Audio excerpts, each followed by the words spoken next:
মহরমের 10 তারিখে কি ঘটাইলেন রব্বানা, কলিজা মোর ফেটে যায় গো, শুনলে তার ওই ঘটনা। মহরমের 10 তারিখে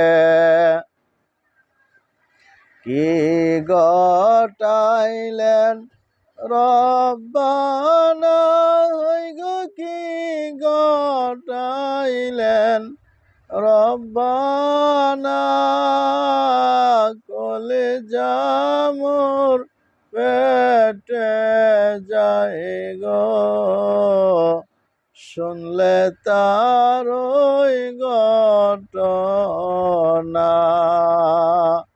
হাসান শহীদ জহর খাইয়া, হোসেন শহীদ কারবালায়, হায় গো হোসেন শহীদ কারবালায়, জয়নাল আবেদিন বন্দী হইল ইয়াজিদের ওই জেলখানায়। মহরমের 10 তারিখে কি ঘটাইলেন রব্বানা, গো কি ঘটাইলেন রব্বানা, কলিজা মোর পেটে যায় গো, শুনলে তার ওই ঘটনা। আলহামদুলিল্লাহ নাহমাদুহু ওয়া নাস্তাঈনুহু ওয়া নাস্তাগফির ওয়া নাউযু বিল্লাহি মিন শুরুরি আনফুসিনা, মান ইয়াহদিয়াল্লাহু ফালা মুদিল্লা লাহু ওয়া মান ইউদ্লিলহু ফালা হাদিয়া লাহু, ওয়া নাশহাদু আল লা ইলাহা ইল্লাল্লাহু ওয়া আন্না মুহাম্মাদান আবদুহু ওয়া রাসূলুহু। ইন্নাল্লাহা ওয়া মালাইকাতাহু ইউসাল্লুনা আলান নাবিয়্যি, ইয়া আইয়ুহাল্লাযীনা আমানু সাল্লু আলাইহি ওয়া সাল্লিমু তাসলিমা। আল্লাহুম্মা সাল্লি আলা সাইয়্যিদিনা মাওলানা মুহাম্মাদ ওয়া আলা আলি সাইয়্যিদিনা মাওলানা মুহাম্মদ। দয়াল নবীর আগমনে জগৎ করলেন নুরানি, পাক কদমে সালাম জানাই, পাক কদমে সালাম জানাই, জংলার বাগার হরিণী। আল্লাহুম্মা সাল্লি আলা সাইয়্যিদিনা মাওলানা মুহাম্মাদ ওয়া আলা আলি সাইয়্যিদিনা মাওলানা মুহাম্মাদ। ভাইরা আমার, বাবাজিরা আমার, গভীর মনোযোগ সহকারে শুনুন কারবালার মর্মান্তিক ঘটনা।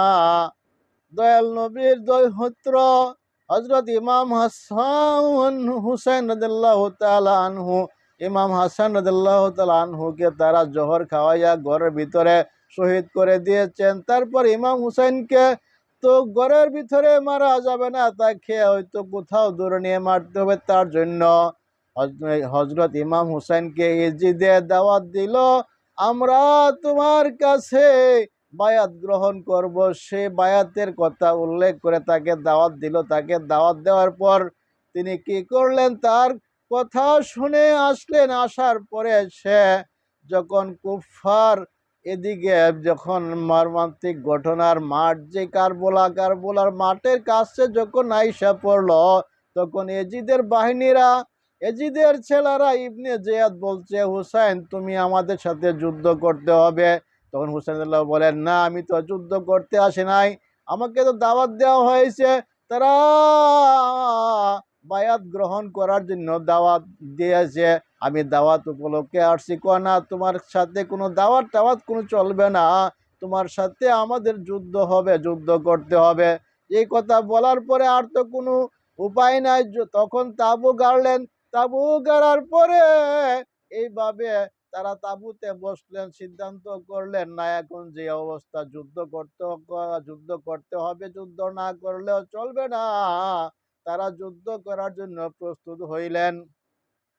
যুদ্ধ করার জন্য প্রস্তুত হওয়ার পরে সর্বপ্রথম হজরত আলী আকবরকে পাঠাইয়া দিলেন যুদ্ধের রণকের মধ্যে, যাও তুমি যাও। সে কি করলেন, মা বাবার কাছ থেকে দোয়া নিয়ে সে যুদ্ধের রণাঙ্গনে গিয়া পৌঁছার পরে সে কি করলেন, একাই অনেকগুলা বেদিনদেরকে, ইবনে জিয়াদের এবং যে ইবনে জিয়াদের যে দল আছে, দল সবাইকে, এজিদের দলের অনেকগুলা লোককে মেরে কেটে ছুরমার করে দিয়ে ধ্বংস করে দিয়ে আবার সে ফেরত আসতে না বলতেছে, মাগো মা, আমি অনেক পানি পিপাসার্থ, আমাকে যদি এক গ্লাস পানি খাওয়াইতে পারেন তাইলে এই যে এজিদের দলে একটা লোকও থাকবে না, সবকে আমি মেরে চুরমার করে ধ্বংস করে দিব।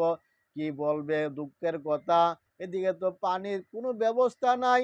এজিদে কুফার যে নদী আছে, যে সাগর আছে, সাগরটাকে তারা ব্লক করে রাখছে যাতে পানি না নিতে পারে। পানি না নিতে পারলে তো তারা গায়ে শক্তি পাবে না, তারা পানি অনাহারে পিপাসায় মারা যাবে। সেই বুদ্ধি কি করছে, নদীটাকে তারা আটকে বেরিয়ে দিয়ে ধরে রাখছে যাতে পানি না নিতে পারে। এই কারণে ঘরে কোনো পানি নাই। পানি না থাকার কারণে সে বলল, ঠিক আছে আম্মাজান আমাকে বিদায় দিন, হয়তো এই দেখাই শেষ দেখা, দেখা হবে মাগো হাসরের ময়দানে। তখন কি করলেন, সে আবার গেলেন। যাওয়ার পরে সে যুদ্ধ করতে লাগলেন।